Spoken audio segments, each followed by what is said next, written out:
Mr. Prime Minister, I think the standing room only audience speaks for itself about this historic occasion. Good afternoon, everyone. I'm Fred Kemp. I'm President and CEO of the Atlantic Council, and it's an enormous pleasure to welcome you to this afternoon's event with His Excellency Dr. Allah Hamdouk, the Prime Minister of the Republic of Sudan. We are incredible.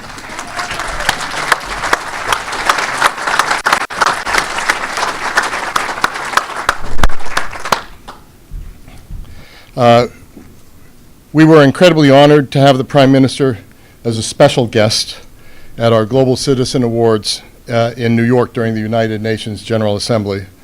And we're delighted to have the privilege of hearing you speak today. Mr. Prime Minister, thank you for being here at an incredible moment in your country's history. After 30 years of autocratic rule, we find ourselves at what is truly an inflection point. For decades, Sudan held an unenviable notoriety among the pariah nations of the world, denounced as a haven for and sponsor of Islamist extremists and terrorists, including, for a time, the founder of Al-Qaeda, and a flagrant abuser of human rights of its own people. This spring, however, a youth-led uprising led to the ouster of longtime ruler Omar al-Bashir and installed a reform-minded, civilian-led transition government, bringing about a new dawn in Sudan's history. The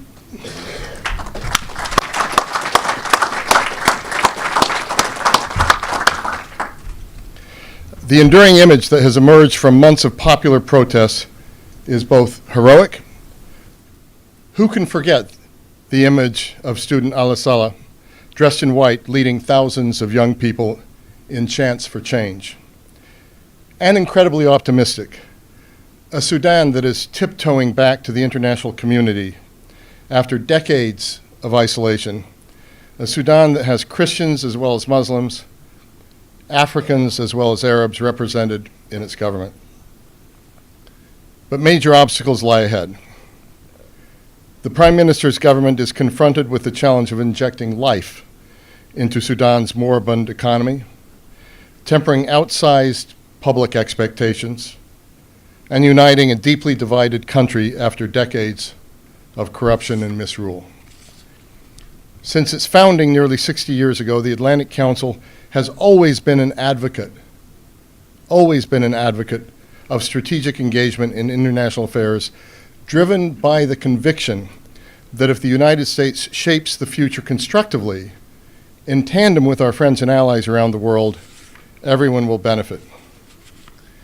It is with this mindset that our Africa Center, under the steady and inspirational leadership of Dr. J. Peter Pham, established its Sudan Task Force some years back, when this historic moment was scarcely imaginable, to somehow jumpstart a much-needed rethink of the U.S.-Sudan relationship to better serve U.S. interests and to improve the lives of Sudanese citizens. In fact, what happened here is a textbook example of how the Atlantic Council works, of the impact its ethos of thinking of big ideas and daring to advance them can have.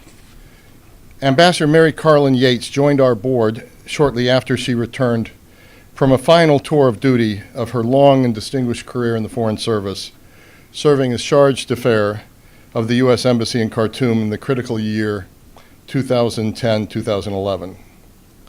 Mary and Peter met over lunch, and both cognizant of the cost to both Sudan and the United States of more than 20 years of strained relations, and they decided to do something to break the impasse. I, as President and CEO, didn't know enough to say no to it. And so we decided that we really wanted to go forward and go forward boldly. In fact, without much of a plan of how we eventually would proceed, to say nothing of the resources of significant programming around Sudan, Mary and Peter traveled to Sudan, meeting with government officials, representatives of civil society, business leaders, and others.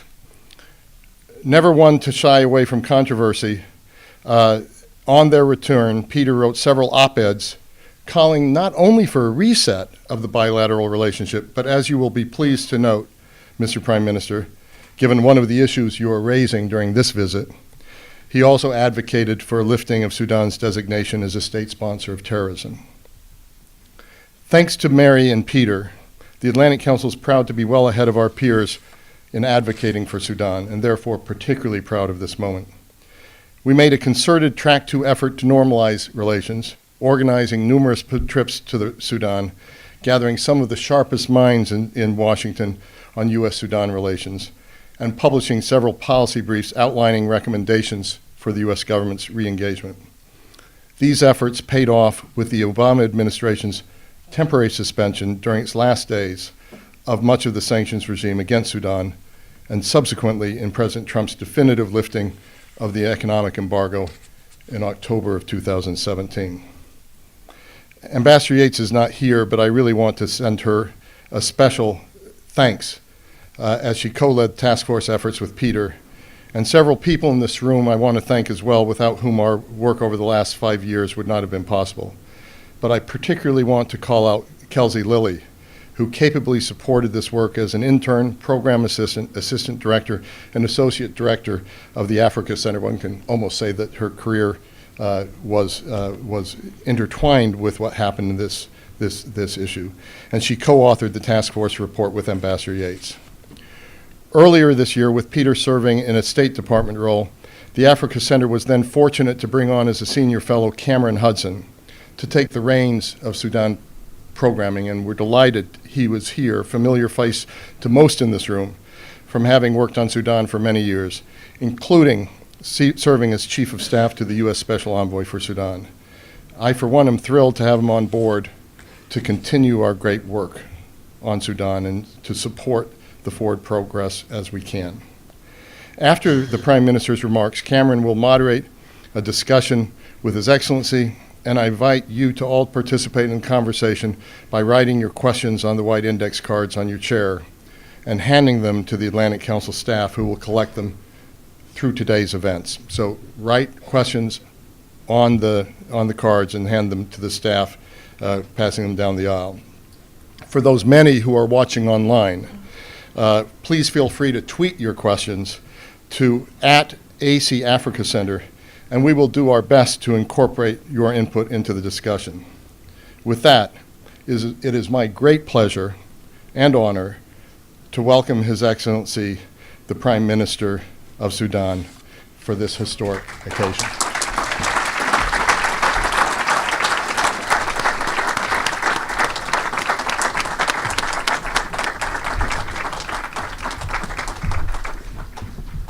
Thank you.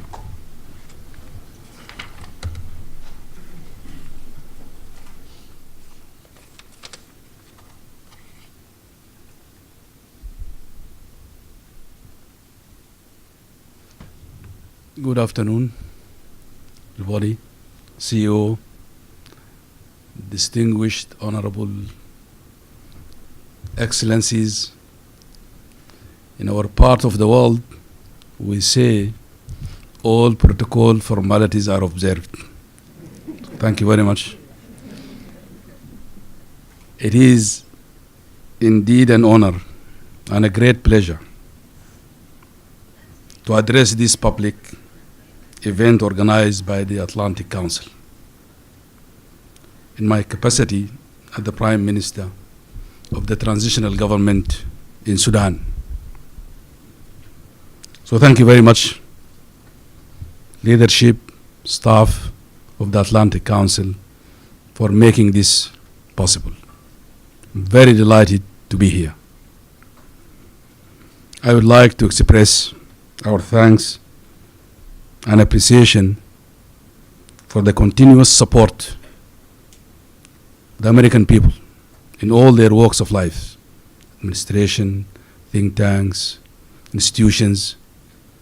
Your support to the struggle of our people, what made us stand out and able to fight the dictatorship until we defeated it a few months back. So thank you very much for that. In these few remarks, I would like to share with you a brief on the transitional period priorities, challenges, and some of our achievements so far. So let me start with that. I am sure, are you hearing, is the microphone working well? Sure? Because I could hear the echo. Thank you. I'm sure you have followed what happened in Sudan over the last months, but certainly over the year. This month, December last year, witnessed the beginning of what proudly as Sudanese we call it our revolution, and proudly we compare it to great events that took place in the world in the recent history. We find it relevant and appropriate to compare it to the great French Revolution that changed the face of the world and brought us liberal democracy and all those. The changes that has taken place in Sudan are deeply rooted. It has engulfed the entire country. In Sudan, in the last 50 years, we had about 3 transitions. 1964, 1985. This time round is very different. It has engulfed the entire country. Impressive marches from as far as Al-Fashir in Darfur, the east, the center, the north, converging in Khartoum. Unified us, the entire nation. So we're proud to compare it to great revolutions in the world. I think Sudan will never be the same again. Things have changed forever. The most distinguishing factor in this revolution and the change is its peacefulness, but also it was led by young people and women. Our women were in the front line leading this revolution.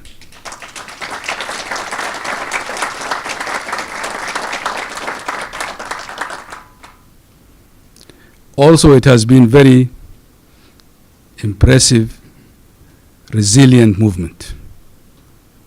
Every time we thought it's dying down, it surprised us with more vigor and more energy into it. Sustain itself for a long period of time. So let me now turn to the priorities of the transitional period. After a long and challenging process, we have established the structures of the transitional government, put in place a sovereign council, ministerial council, but also established the leadership of the legal system, having put in place Chief Justice and Attorney General. I'll talk about that in a minute. The slogan of the revolution, freedom, peace, and justice, is what guided us in establishing these priorities. We identified about 10 of them for the transitional period, and I would like briefly to summarize them. Our number 1 and top priority is to stop the war and build the foundation of sustainable peace. Essentially, to stop the sufferings of our people in the IDP camps and the refugee camps. We think the opportune time of stopping this war is now. As you all know, the leadership and the armed groups played an important role in this change. And when we talk to them, we are not talking to the other, to the different, talking to our people, to ourselves. So there are no differences. We don't have any agenda, hidden or otherwise. That's why we think we could not achieve peace during this transitional period. It will be a distant dream. It wasn't by chance that my first visit outside Khartoum was to Juba, for two reasons mainly. One, the symbolism of this relationship between Sudan and South Sudan. We are one nation. History obliged us, maybe mistakes and all that, to stay in two states, but we are one nation. Our brothers and sisters in South Sudan voted overwhelmingly for independence, 98% of them. So South Sudan independence should not and cannot be compromised. But we can live together as two sisterly nations. We share the longest borders, over 2,000 kilometers. Let us together transform these borders from borders of conflict and misery to borders of peace, prosperity, and development. To honor the legacy of our late hero, John Garang, who called this Al-Tamazuj belt. And we can think about this belt from Darfur. It's a small town in our borders in Central Africa, to Al-Kurmuk in Ethiopia. Transform it to that prosperous border. We don't need to demarcate it. Can leave it as soft borders. And so through that process, we'll be able to address challenges of ABA and others. I think also visiting Juba gave us an opportunity to meet with the leadership of the armed groups, the Sudan Revolutionary Forces, SRF, and SPLM North. And we had a very fruitful, nice exchange on the issues, and I think it is only a matter of time before we should be able to reach an agreement on this. I also visited the IDP camps in Al-Fashir, 2 or 3 of them. But the most vivid memory I took with me from Zamzam camp, the IDP camp, not only the huge crowd that came to meet us, but it is the first time in the history of those camps that they have witnessed or seen somebody from the central government come to see them. It was a very moving moment. But the climax of it was the first speaker was a woman who took the floor and delivered the first speech, articulated so well their interest, what their expectations about the transitional government, how do they see the peace process. After that, she was followed by 6 speakers. None of them spoke for more than 2 minutes.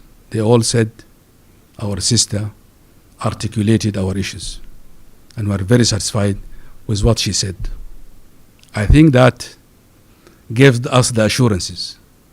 Our people in the IDP camps, with all the sufferings and the miseries they went through, it taught them, educated them, and made them strong enough to be able to say, from now onwards, we know what is good for ourselves, and nobody can dictate on us anything.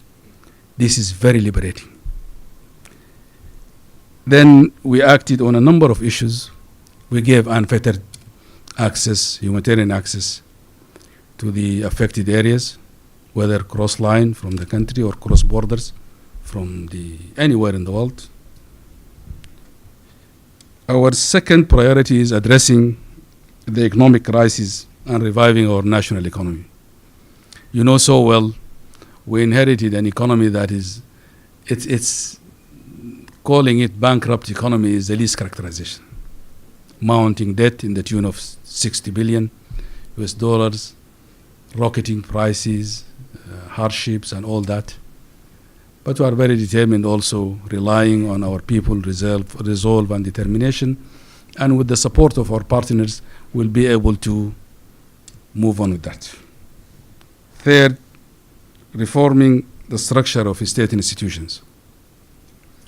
You know, when the British left the colonies, they left in Sudan probably one of the best civil service in the world. And it was like that, ticking like a clock. Has been destroyed. We need to rebuild it from scratch. Fourth, we strive to build solid foundations for the establishment of the rule of law, transparency, accountability, justice, and for that matter, transitional justice that is firmly linked to the peace process. We're not going to rest until and see that justice has been served on the accountability part of it to the best and the maximum satisfaction of the victims.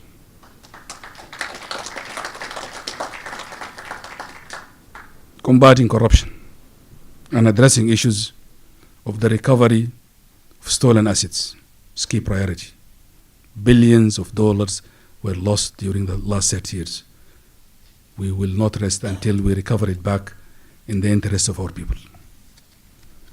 6, we work towards fair and well-deserved women participation and representation in the structures of the transitional government. As I said earlier, our women were in the front line leading this revolution. And I can share with you, I think you know it very well, in the cabinet we have 4 women members of the cabinet. Wala here, the Minister of Sports and Youth. But also, we gave Sudan its first Foreign Affairs Minister.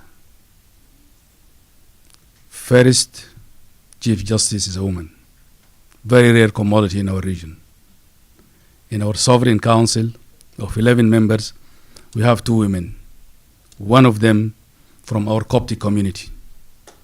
The symbolism of that, a very small Coptic community, but this is intended to address our diversity, our respect to it. Diversity, if managed well, can be a source of prosperity and strength.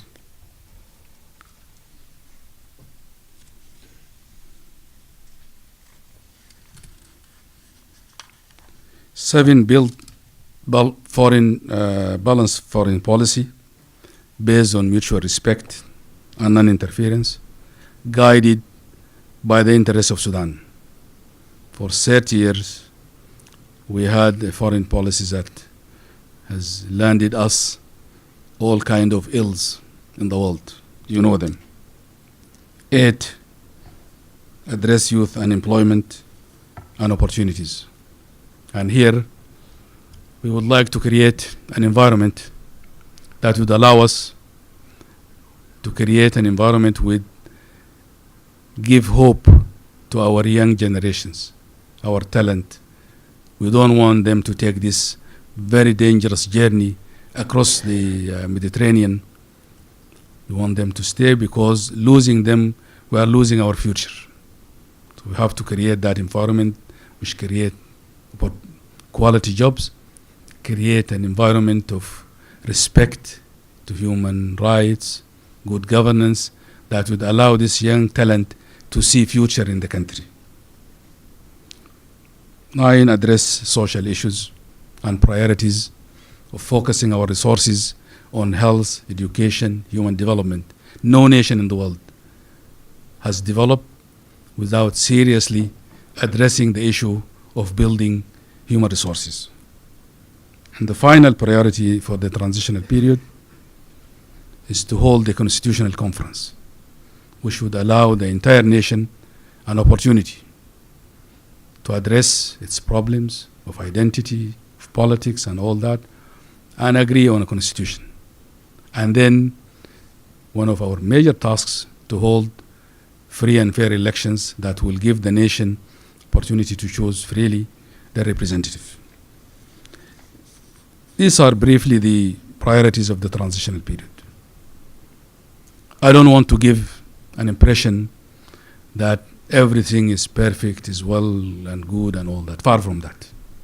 Still have so many challenges, and just maybe I will briefly share with you some of these major challenges. One, the challenge of getting it right in the peace process. We have so many challenges here. Many armed groups, the danger of having parallel tracks of negotiations. There is also the challenge of having regional and international interest and interference in our affairs. But I think staying together, we'll be able to mount that.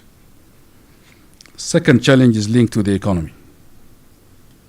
The issue of subsidy, debt, and funding short-term requirement of the transition. Subsidy eats probably 30 to 40% of our budget. As I said, we have a mounting debt. All these are challenges of the transitional period. The challenge of building and reforming and restructuring state institutions, whether it is the security sector reform or public sector reform, these are all challenges we have to deal with. Of course, Ambassador Booth, as we've been saying over the last 2-3 days here in Washington, the elephant in the room is the issue of the delisting of Sudan from the state sponsoring terrorism. This issue has a lot of bearing on so many processes, not to mention the debt, investment, but also opening the country at large. So this is something, unless it is addressed, all these other processes will not take. Then lastly, the challenge of the political challenges of the transition. How to manage expectations. Our people have very high expectations about this change. So the ability to manage it. And here I think we take it on ourselves to be very open, frank, transparent with our people. We know that it's a legacy of 30 years. It cannot be resolved and addressed overnight. But we will be very open with that. And I think because we don't have any interest other than our people's interest, we should be able together to mount it. Then the challenge of inclusiveness and representation and all that. The challenge of establishing and creating a national project. I think for 30, 40, 50, 60 years, to be exact, 63 years, we failed, or let me be more positive, we did not succeed in creating a national project for our country. It's an opportunity now. Let us together work on creating that national project whereby we agree on how Sudan should be ruled and leave the issue of who should rule Sudan to the choices of our people.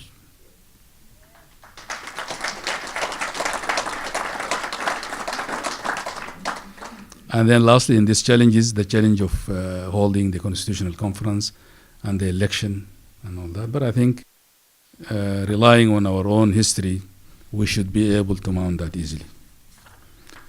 Let me just lastly, maybe briefly outline our expectations from our partners and friends.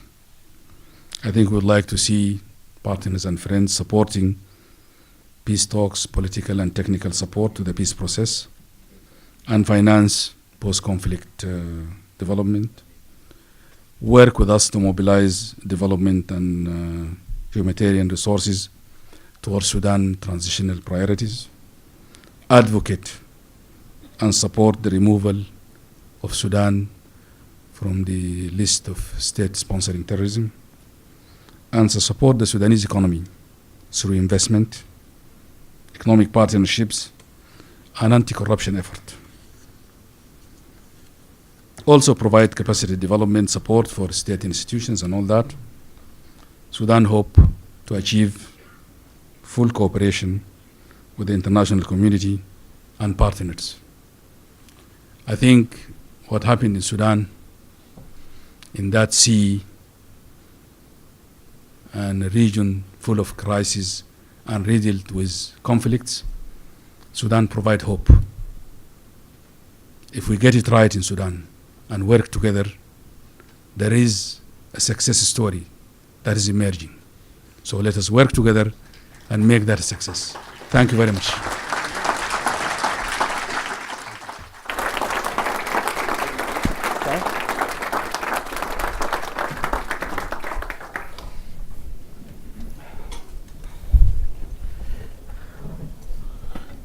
Some water.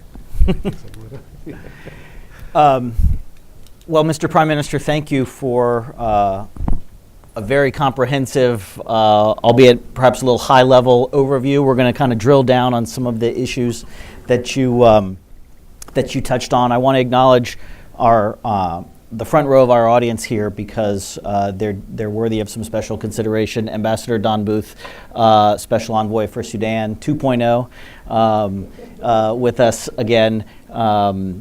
Ambassador Tim Carney, who is going to lose the title, sadly for Tim, but happily for all of us, as the last United States Senate-confirmed ambassador to Sudan. And Atlantic Council International Advisory Board member Baha Hariri, founder of our Rafiq Hariri Center for the Middle East. Thank you all for being here for this important event.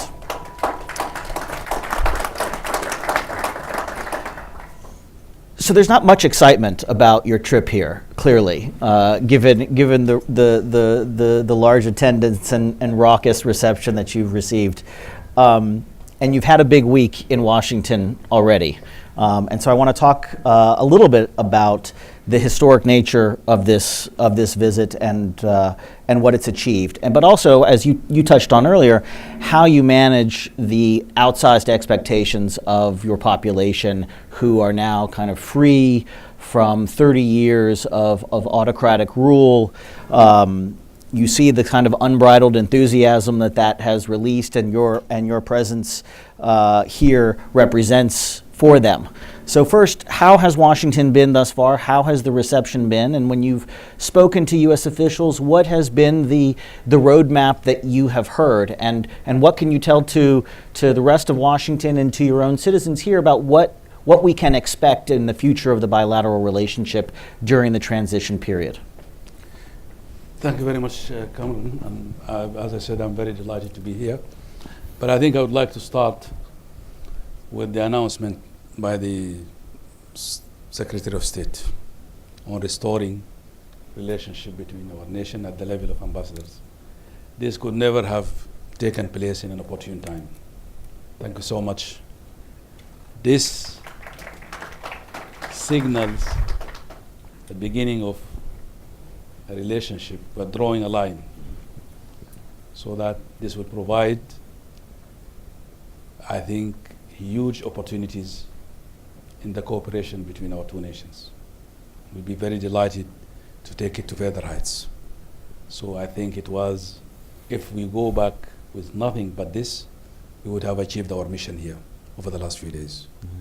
But having been here in DC for the last 2-3 days, first, you would be observing and seeing the complexity of the institutions and the structures here, from administration to the Hill to the think tanks and all that. It has been an extremely important, useful visit for us. Afforded us the opportunity to exchange views, listen to our American friends and partners, know their concern. It gave us an opportunity also to put across our case and share with them what are our expectations. And I think this provided solid ground for an opportunity to have a roadmap that will take this journey together, addressing our challenges. I'm very satisfied with it. Great. I want to address some of the skeptics who might be out there, and I know you've heard some of the skepticism. Partly this is because Washington has a 30-year history with Sudan that is not all good, and certainly doesn't reflect the inspirational remarks that you just made. We have a very pained history over the past 30 years, and it's going to take a great deal of effort to undo that and to recreate a new image of Sudan. And so while you're doing that, at the same time, we continue to see certain reports of violations in Libya, or Sudanese involvement in the conflict in Yemen, or crackdowns in other parts of Sudan, which may be occurring. And so I think one of the questions that Washington has, being 7,000 miles away, is how do we square your remarks as the head of a civilian government that espouses all of the right priorities as you've laid them out, with a military government which is still largely in place. It feels a bit like a house divided, where you have civilians and military perhaps not always implementing the same policy priorities at the same time. And so how have you responded to skeptics in Washington about this forced marriage that you're in during the transitional period? You know, we are very proud as Sudanese to call what we have been able to achieve in that region a Sudanese model of transition. I am absolutely sure when this story is written and studied well, it will be taught in universities and centers of excellence and think tanks. It's a model that is, we did not wait for a finished agreement and understanding on everything, and then we roll it to implement it. We are thinking on our feet. With all the challenges, we decided we will do it. If you look at our transitional government structures, we managed to establish 2: Sovereign Council and the Cabinet. We are yet to establish the Legislative Council. We didn't wait like other places in the world for an agreement that will be polished in Oslo, in Rome, in London, or further down in Washington. It was homegrown. It's all the challenges. But we are very determined as Sudanese to make it work. That model brought together, it's a compromise. So there is no actually time lost to begin to call it is civilian or it is military.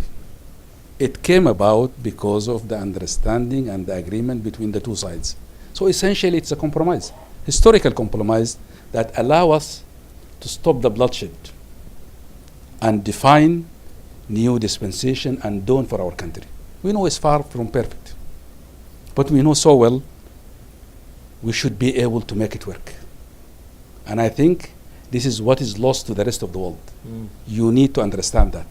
The idea of expecting a finished product that will land on us from the sky and then we implement it is far, far, far from the reality.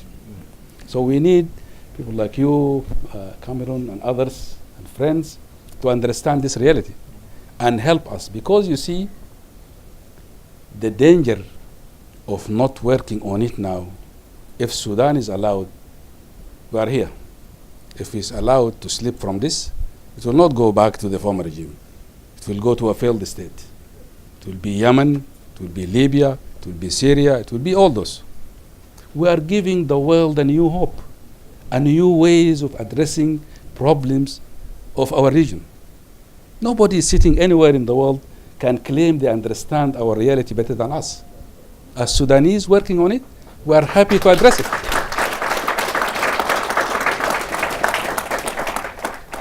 And I can assure you, with all the problems in the minds of people, this partnership is working.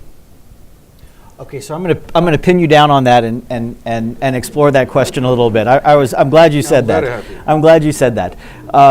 Because again, in Washington, they look at not just the institutions, but they look at the individuals. And there are individuals, and it might be the wrong premise, but nonetheless, people look not just at the institutions, but at the individuals who occupy those institutions.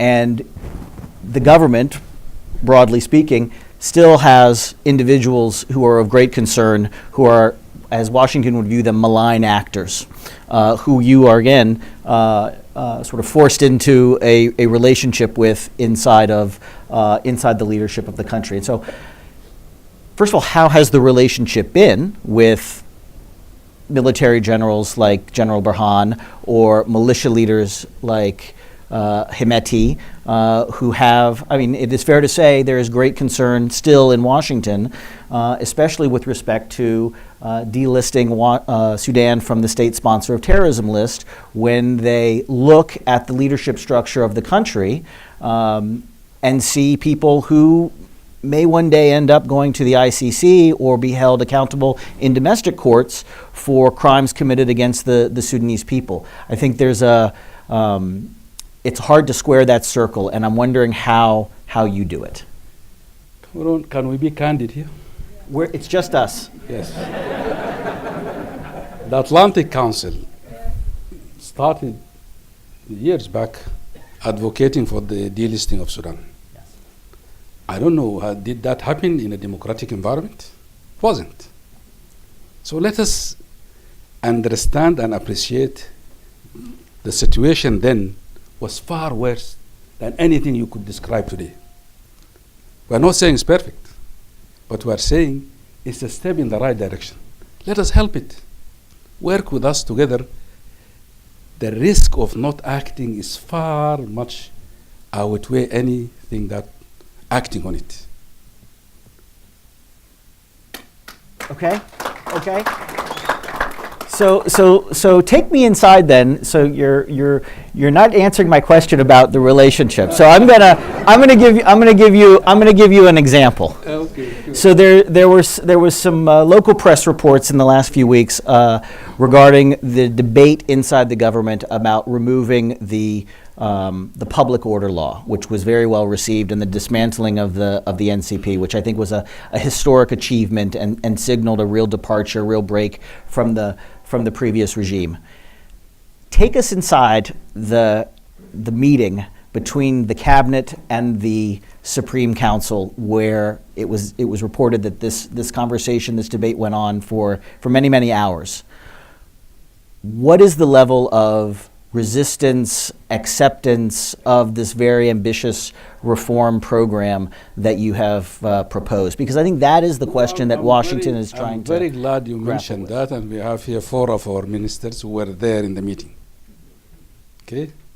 It took 5 minutes to agree on the repealing of the Public Order Act. Nobody rejected it. I was sitting in the meeting. I hear this fake news. I'm sure here in America you know this term. Talking about I resigned. I heard that. When we were in the meeting, cordially discussing this, not only that, they said tanks are surrounding the palace and a coup is in making and all that. Nothing of this sort actually happened. You know what prolonged that meeting? People didn't know that it was 2 meetings actually. We had the joint session, and at the same time we had the meeting of the Higher Peace Council. So we talked the first the Public Order Act was approved in 5 minutes. There was no even discussion on that. But the second one, which is the dismantling of the deep state, if you could call it that, it was a long piece of legislation about how many pages? 8 pages or? 8 pages, yeah. So you can imagine 8 pages discussed page by page, and there were amendments, some are genuine, some are not, and all that. And then the Minister of Justice would go out to work on them and come back. In between, we switch to the meeting of the Peace High Council, which has different also membership. And then we'll go back to the other. So it was parallel meeting being conducted almost up to 12 midnight. That what made it. Actually, it was the determination of that sitting for us to approve that law on that night. We could have adjourned and say and ask the minister, please go and make these changes in your computer and bring it next week. But we said no, we have to approve this tonight. And that is what made it went so long. There's nothing, there was no serious agreement on this. I'm surprised people are making things. I can just give the Minister of Justice is here. Baby Nasruddin, you can share your reflection on this.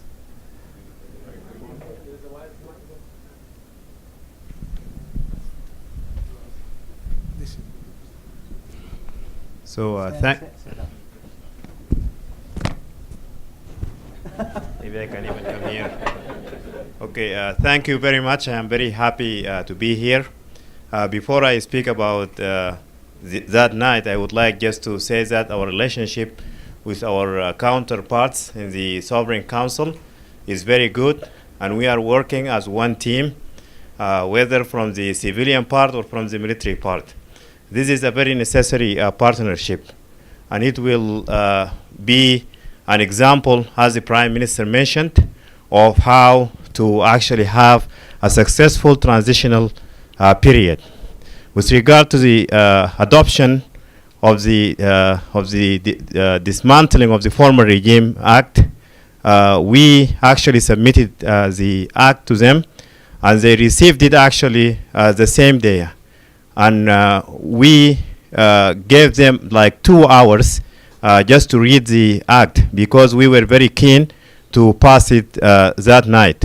And I told the two councils that this law has been actually approved by the streets. People are waiting outside and they are expecting us to act. The members of the Sovereign Council, including the military members of the Sovereign Council, said actually we have been waiting for this law to come to us for a long time. And we are very happy that it is here, but we need some more time to read it. We had a 2-hour break. They went and they came back with very constructive comments and suggestions.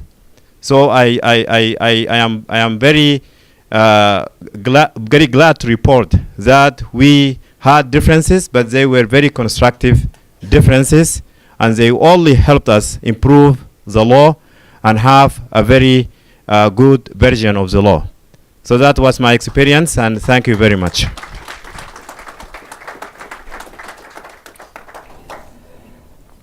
So let me carry on in this line and perhaps move to a different example, because one of the priorities you mentioned multiple times in your remarks was the peace process. And again, from Washington, I think people are trying to discern where the leadership is on the peace process and what you think the prospects are for making peace with the armed movements in the near future. We have seen, frankly, military leaders more in the front of leading those talks in Juba. And maybe we're not seeing the role of the civilian government in those talks. But I'd like you to expand on your comments about the peace process and how you're sort of dividing the labor, as it were, between the military and your own colleagues on the civilian side of the House. Well, thank you very much. This is a very good, excellent question. Actually, the peace architecture which we are looking at, you see there were a number of visits to Juba. General Hemeti went there twice. They gave us Juba Declaration and a few others. I went there myself, and many others of our colleagues. The way we are looking at it, because in the past, peace negotiations were very much dominated by elite thinking. An agreement in Doha, agreement in Nivasha, agreement in Abuja, in Addis, in all these places. This time round, we would like to address the root causes of the conflict.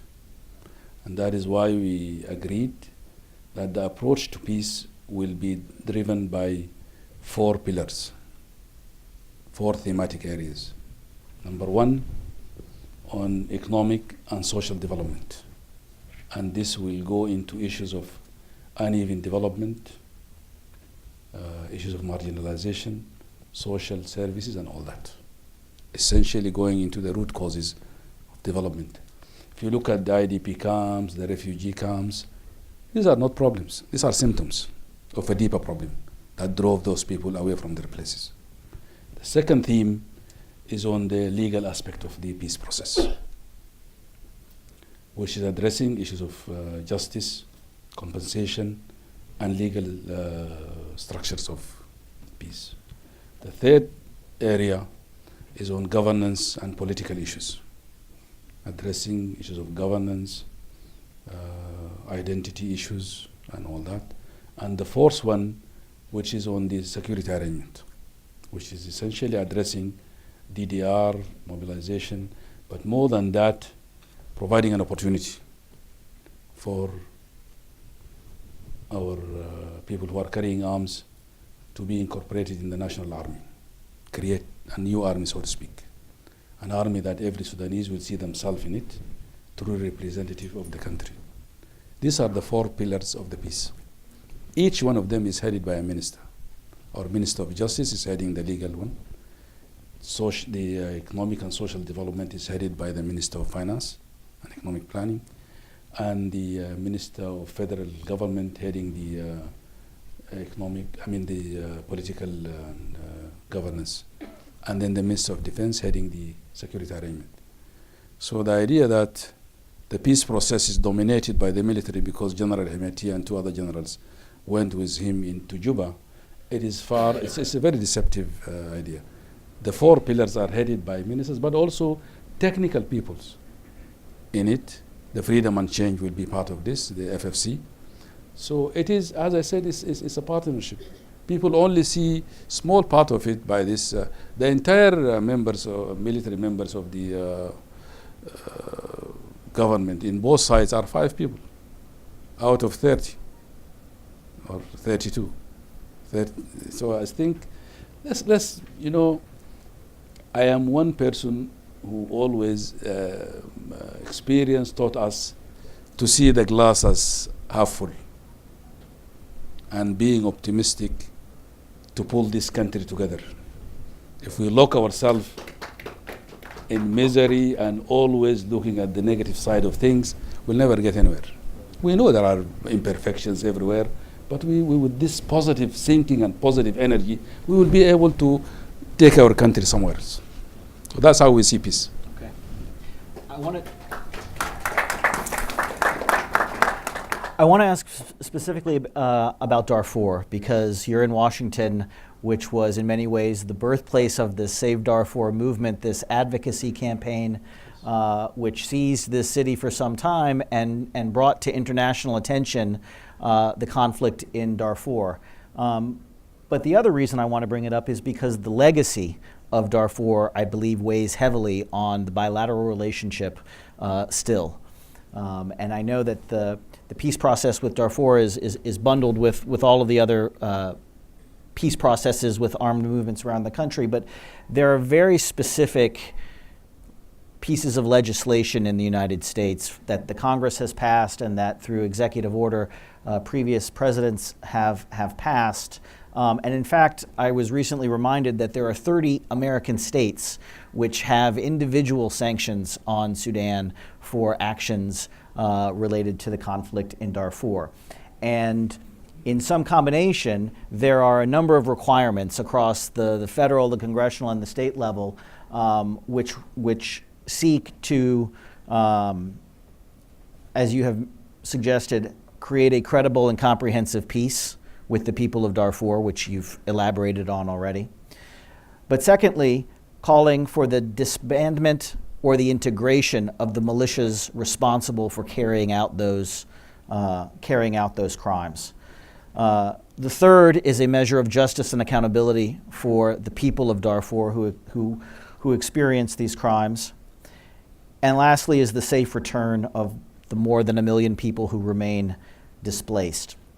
Now, you've touched on a lot of these, but what I haven't heard a lot about yet is the disbandment or reintegration of the militia forces that committed these crimes. And I'm curious, given the outsized role, at least in the popular perception, the outsized role that the RSF played over the summer, the course of the revolution, and certainly played in a previous incarnation in Darfur.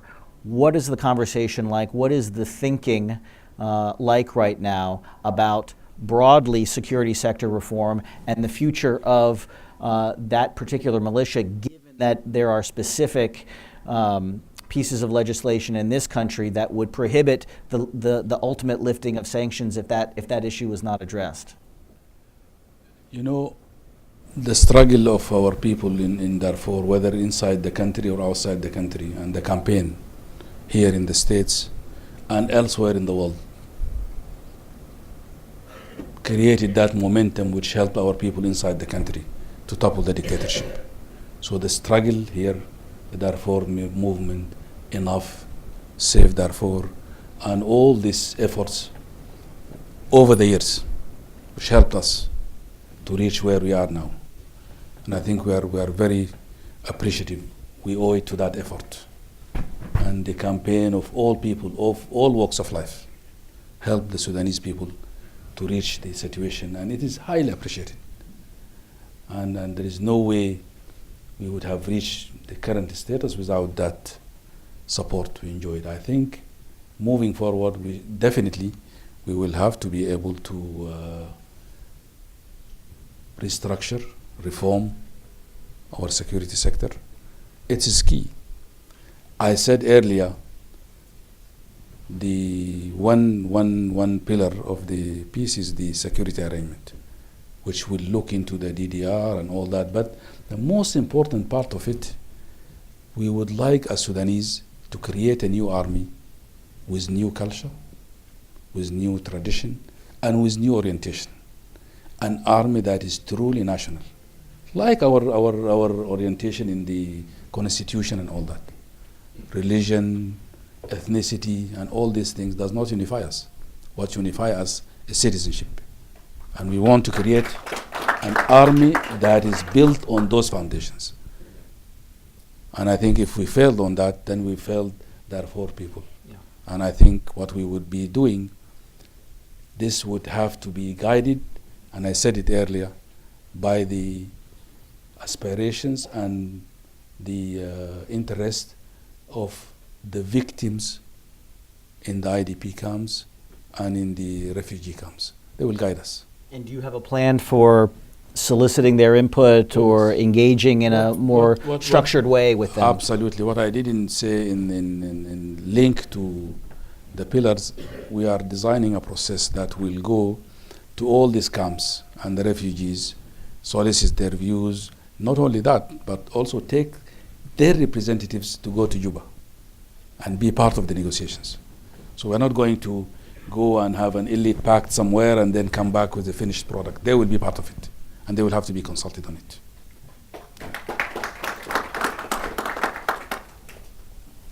I would be remiss if I did not bring up, as you called it, the elephant in the room. I leave that to you. But I want to ask a different question about the terrorism issue, which is, we talk a lot about the debt that Sudan has, the external debt, the arrears, but there is not an insignificant debt to the victims of the past regime's terrorist acts. And there are, in fact, multiple judgments in the United States that the government of Sudan has, like the other debts, inherited. And I believe this will be an important aspect of removing the state sponsor of terrorism going forward. I recall, and I'm sure you have been recalled, that when this was lifted on Libya, one of the stipulations made was that the Libyan regime make restitution to the victims of the Lockerbie air attack. And so I'm wondering, have you begun to contemplate how you might settle these lawsuits, or had conversations about resolving that so that impediment is not in the way of moving forward with a swift removal of the terrorism designation? I must say that the discussion we had over the last few months and weeks on the American side, led by Excellency Ambassador Booth and ourselves and many others, we've progressed in this file very well. There was a long list of requirement conditions came even from the former regime. And I think we were able together to tick a number of them. The humanitarian access, religious freedom, tolerance, human rights issues, all those we are okay with them. Even the issue of the terrorism. We are Sudanese as a people. We've never supported terrorism or any of that sort. It was the former regime that supported this. So we are getting into a better understanding on this file every time we are talking together. When it comes to the claims, you know, we are also as a nation victims of terrorism that inflicted on us by the former regime. But we accepted this as a corporate responsibility. And we are negotiating. We have a team actually here in New York from our side, negotiating with our counterparts from the State Department very well. And I think we are making progress in this. And we hope we will be able to reach a conclusion on that. We took full responsibility as corporate responsibility. So it's fair to say you're optimistic that this is moving in the right direction? I think so. Okay. It is. At least this is something we agree on. Yeah. Okay. So I have a list of questions from the audience, and I'm going to use the moderator's prerogative to amend and edit a few of them for length. But there is one here that I want to ask about, which is it's a provocative question about the reunification of Sudan and if that could ever be a potential. But I want to add to that, given your new role as chairman of IGAD, not that you don't have enough on your plate already, but you have to now fix the region and not just your country. How do you see yourself playing a role, especially given the importance of South Sudan, as you mentioned in your remarks? So this feeds into the question of, do you ever anticipate or could you ever envision a reunification? But more importantly, now that you have this chairmanship of IGAD, how can you use your good offices to assist your brothers in South Sudan traverse a very, very difficult time in their very young history? You know, as Africans, 1963, our founding fathers established the Organization of African Unity.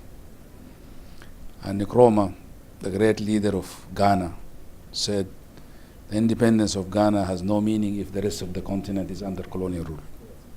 Our dream as Africans to unify the whole continent under one flag, one currency and all that. We didn't achieve this. So the idea of unifying North and South, it will continue to be a dream. Okay? We might achieve it one day, but at least for today, let us live together as good neighbors. There is a lot we can do together with these borders. Let's leave them as soft borders and all that. But I think the South is helping us by hosting our peace talks. We should be able to reciprocate that and host their peace talks in our country. Actually, the discussion I had with President Salva Kiir, I told him, take a leaflet from our book. Don't wait for a finished agreement. Start somewhere, and we can help each other to get somewhere. The former regime might have been inciting, might have played the trade-offs on all this, but now we don't have any other interest other than the interest of our people on both sides. Let's work together to address this. Of course, IGAD give us a more added, actually, impetus, and you are right, that we will be able to help them addressing the challenges of their peace agreement. But working together, I guess there is a dawn of change in the entire region, particularly the northern part of IGAD, and we should be able to fix this. Another question from our audience is about Sudan's role in Yemen, and I would expand it to perhaps include other conflicts in the region. We cited Libya as another example. The question is, how much are you aware of the military or the militia's role in these conflicts, and is there anything that you hope or can do to curtail Sudan's perhaps malign regional actions? You know, when it comes to Yemen and many other places, this is a legacy we inherited. I think the conflict in Yemen has no military solution, whether from us or from anywhere in the world. It has to be resolved through political means. We will help our brothers and sisters in Yemen and play our role with the rest to help them address this. The soldiers, the Sudanese soldiers in Yemen, there are not many. I think the minister is here. Probably with the last group that came back. 15 to 5. Yes. It's 5. Yes. So it's going down. 5,000. Yeah, it's about 5,000. But these are some of the legacies we inherited from the previous regime. And I think, as I said, there is no military solution there. And we should be able to address that in the near future. But I think the bottom line is we should be able to help in a political solution for the Yemen crisis. So you would anticipate being able to return Sudanese troops from the war in Yemen? Absolutely. Okay. I think this is the time for our last question. We're coming up on our stop time. And there's a question from the audience about capturing the assets of the previous regime and the fact that this is perhaps a very dangerous exercise, given that there are entrenched interests in the country who are still associated with that regime. How do you go about reclaiming stolen assets? How do you go about reclaiming the assets that are still under the control of powerful forces, the military, and others? There are two types of assets here. The assets that are inside the country. The law that was enacted a week ago will allow us. Actually, let us be frank here, we are not confiscating. There is no issue of confiscation. We are simply taking back what was belonged to the Sudanese people. And the law allowed whoever has a point or an issue with that to appeal. Convince the legal process that you earn this, whether it's a building or money in bank or any property, that you earn this legally and rightfully. We'll give it back to you. But all what we are doing, there's no nationalization here. It's just taking back assets that is belong to the Sudanese people and return to its rightful place. That is inside the country. Of course, the major battle will be recovering the assets outside the country, whether it's property or money stacked in banks and all that. The good news, I think the fight against terrorism did not leave room for hiding money. I'm very glad to recognize the presence of my brother and friend Raymond Baker, whom we worked together on under the leadership of President Thabo Mbeki on the issue of illicit finance from Africa. I think relying on that experience, we should be able to trace the money that was stolen from the country and bring it back. There are so many instruments that could be used. The stolen asset, the STAR initiative from the World Bank and from the UN and ADB would help us access this. And I guess there are so many experiences around the world in our region, we can rely on it to help us bring that resources back. The Nigerians and many others use this. And I think we will be able to address this. It might take a while, but we are confident this is resources of the Sudanese people. We need it to build the country and plow this money back in development, services, and all that. Well, Mr. Minister, I cannot think of a more ambitious agenda. I was scribbling down all of your priorities. 3 years does not seem like a long time to achieve what you have set out to achieve for your country and for your people. But I know that you have the enthusiastic support of certainly everyone here in this room. And in Washington, I think you've made many new friends for Sudan on your visit here this week. So I thank you for your time tonight, and I wish you Godspeed and good luck in your endeavors forward. Thank you. Thank you so much for having me. Let us work together. There is a success story in making. Let us work together and make it reality. Thank you so much. That's the headline. Thank you. Thank you.